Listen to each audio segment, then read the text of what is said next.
शिव पुराण विद्येश्वर संहिता अध्याय 3। श्रवण कीर्तन और मनन साधनों की श्रेष्ठता।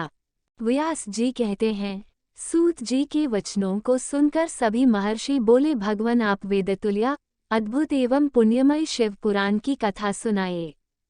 सूत जी ने कहा, हे महर्षिगण, आप कल्याणमय भगवान शिव का स्मरण करके वेद के सार से प्रकट शिव पुराण की अमृत कथा सुनिए। शिव पुराण में भक्ति, ज्ञान और वैराग्य का गान किया गया है। जब सृष्टि आरंभ हुई तो 6 कुलों के महर्षि आपस में वाद विवाद करने लगे कि अमुक वस्तु उत्कृष्ट है, अमुक नहीं। जब इस विवाद ने बड़ा रूप धारण कर लिया तो सभी अपनी शंका के समाधान के लिए सृष्टि की रचना करने वाले अविनाशी ब्रह्मा जी के पास जाकर हाथ जोड़कर कहने लगे, हे प्रभु, आप संपूर्ण जगत को धारण कर उनका पोषण करने वाले हैं। प्रभु, हम जानना चाहते हैं कि संपूर्ण तत्वों से परे परात्पर पुराण पुरुष कौन है।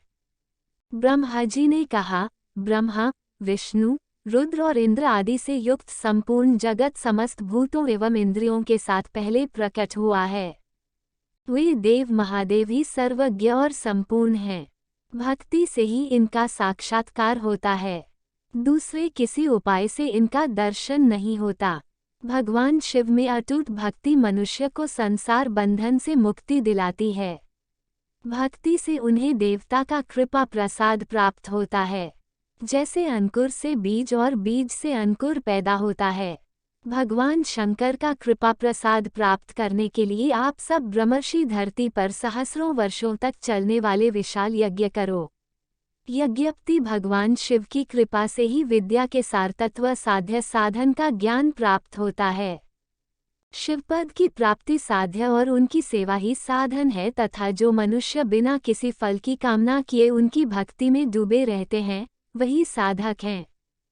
कर्म के अनुष्ठान से प्राप्त फल को भगवान शिव के श्री चरणों में समर्पित करना ही परमेश्वर की प्राप्ति का उपाय है तथा यही मोक्ष प्राप्ति का एकमात्र साधन है। साक्षात महेश्वर ने ही भक्ति के साधनों का प्रतिपादन किया है।